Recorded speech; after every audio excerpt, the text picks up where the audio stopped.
원시보네와 함께하는 원주민 선교 이야기. 오늘은 캐나다 원주민 커뮤니티의 시급한 키 이슈 8가지 그 세 번째 시간입니다. 다른 영상을 아직 시청하지 않으신 분들께서는요, 앞서 소개해드린 1편과 2편을 다시 한번 보시기를 권해드립니다. 구독과 좋아요는 선교의 시작입니다.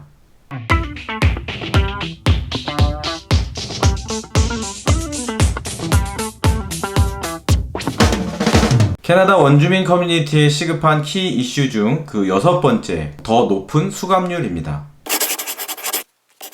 2015년과 2016년 통계에 따르면 원주민 성인들의 교도소 수감률은 전체 수감자 중 대략 평균 26%에 해당한다라고 합니다. 10명 중 2명 혹은 3명 정도라고 생각하시면 아주 굉장히 높은 수치라는 것을 알 수 있는데요.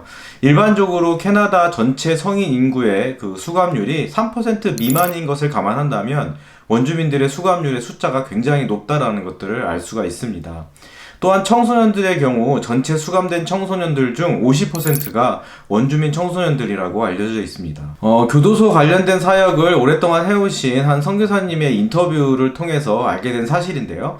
어떤 특정 지역에 가면요, 이 교도소 전체에 수감되어져 있는 사람들 중 거의 한 90% 정도가 원주민으로 구성되어져 있는 그런 지역들도 있다고 하니까 이 원주민들의 수감률이 굉장히 높다라는 것들을 알 수가 있습니다. 그렇다면 왜 원주민들의 이 수감률은 원주민이 아닌 경우보다 더 높게 나타나는 것일까요? 원주민 마을에 치안은 다른 지역에 비해서 더 좋지 않고 원주민들이 범죄를 더 많이 저지르기 때문에 그것이 바로 이유가 되는 것일까요? 원주민들의 수감률이 높은 것에 대해서는요, 물론 여러 가지 이유가 있겠지만 그 중에서 오늘은 실제 아까 앞서서 소개해드린 그 선교사님과 인터뷰를 통해서 알게 된 사실을 바탕으로 해서 여러분들께 그 이유에 대해서 한번 이야기를 해드리려고 합니다. 보통 캐나다에서 감옥은 이 커렉셔널 센터라고 이렇게 부르죠. 범죄를 저지른 사람들을 수감하고 있지만, 하지만 다른 한편으로는요, 범죄를 저지를 가능성이 있는 사람들도 수감을 한다라고 볼 수 있습니다. 이게 무슨 말이냐면요, 일단 이 수감되는 시스템이 아마 한국도 아마 비슷한 걸로 알고 있습니다. 일단 어떤 사람이 범죄에 연루가 되게 되면 경찰이 출동을 해서 체포를 하게 됩니다. 그리고 그 사람은 자신이 한 잘못에 대해서 재판을 받죠.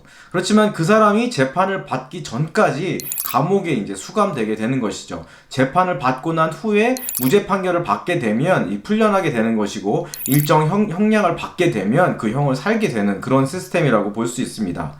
범죄에 연루가 됐을 때 설사 무죄의 가능성이 있다고 해도 일단 미결수로서 감옥에 수감이 되고 재판이 이루어지기 전까지 감옥에 수감이 된다라고 하는 것입니다.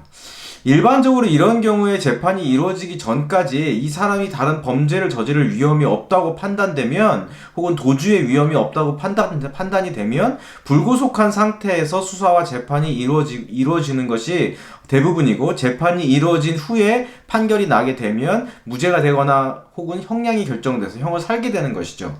그런데 이러한 상황에서 이 원주민들의 경우는요, 일단 뭔가 범죄에 연루가 되어서 일단 구속이 되고 나면은 무죄이든 유죄이든 간에 이 불구속으로 수사가 되는 경우가 거의 없다라고 합니다. 이 위에서 말씀드린 이 수감률은 이 미결수와 가결수를 모두 합친 퍼센테이지이기 때문에 원주민들의 경우는 수감률이 굉장히 다른 원주민이 아닌 사람들에 비해서 높게 나타날 수밖에 없다라고 하는 이야기입니다. 자, 이러한 현실에는요, 사실은 좀 더 다른 복잡하고 민감한 사항들이 있기 때문에, 그것을 오늘 이 자리에서 여러분들과 다 나누고 다 언급하기는 사실 좀 힘들 것 같고요. 사실 이 위에서 언급한 이러한 사실 때문에 실질적으로 원주민 사회의 원주민 커뮤니티에 정말 어려움을 겪는 것은 어떻게 보면 좀 따로 있습니다. 그게 뭐냐면요, 가장 큰 문제가 뭐냐면 이 가정이 파괴된다라고 하는 것입니다. 만약에 한 가정에서 한 가장이 어떤 문제로 인해서 범죄에 연루가 돼서 구속이 되어지고, 이로 인해서 한 1년 정도 재판을 기다리면서 수감되어 있다가 무죄 판결을 받고 풀려난다고 해도 이미 그 1년이란 시간 동안 이 원주민이 가장이었던 이 원주민이 가정을 떠나 있었기 때문에 이 부부관계가 깨어지고 아이들도 경제적인 어려움 가운데 힘든 시간을 보내게 된다라고 하는 것이죠. 이로 인해서 2차, 3차의 힘든 상황이 그 가정 가운데 놓이게 된다라고 하는 그 어려움들이 있다라고 하는 것입니다. 저도 이 지인분의 인터뷰를 통해서 정말 많은 이야기를 듣고 참 안타까운 마음들이 들었습니다. 잘 알려지지 않았고 우리가 잘 모르는 부분일 수 있겠지만 이런 상황 가운데서 고통받고 있는 원주민 가정들을 위해 기도할 필요가 있을 것 같습니다.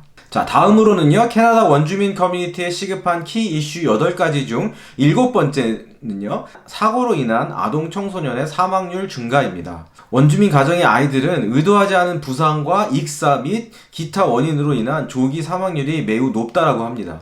캐나다 보건부 통계에 따르면은 원주민 아동은 같은 나이의 원주민이 아닌 아동보다 의도하지 않은 부상으로 사망할 확률이 3배에서 4배 정도 더 높게 나타난다고 합니다.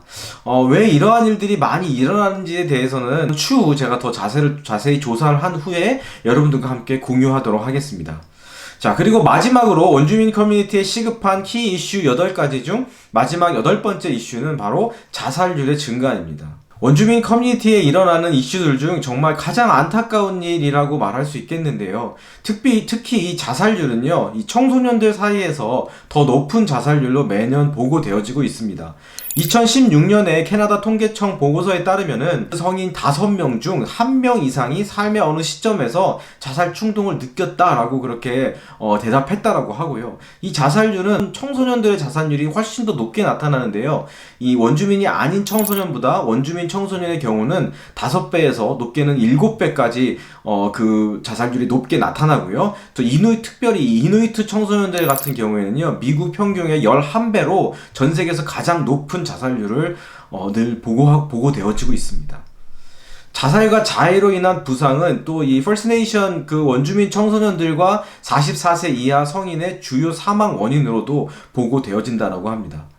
이러한 청소년들의 자살은 한 지역에서 일어나게 되면 마치 그것이 유행처럼 막 퍼져나가서 그것을 본 다른 청소년들도 같이 이렇게 자살을 하게 되는 경우도 생겨서 정말 굉장히 위험하고 정말 시급한 문제라고 이야기할 수 있습니다.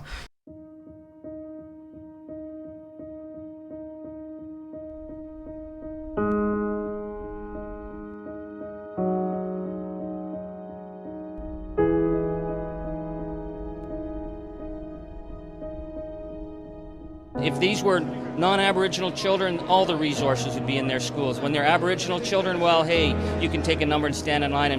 Meanwhile, kids are dying every day.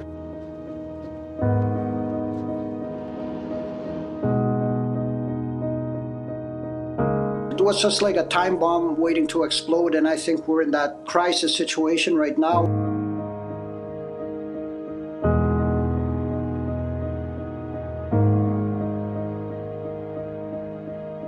Really difficult situation involving unemployment, a mixture of poverty, a real sense of hopelessness involving young people, but then also people throughout their years.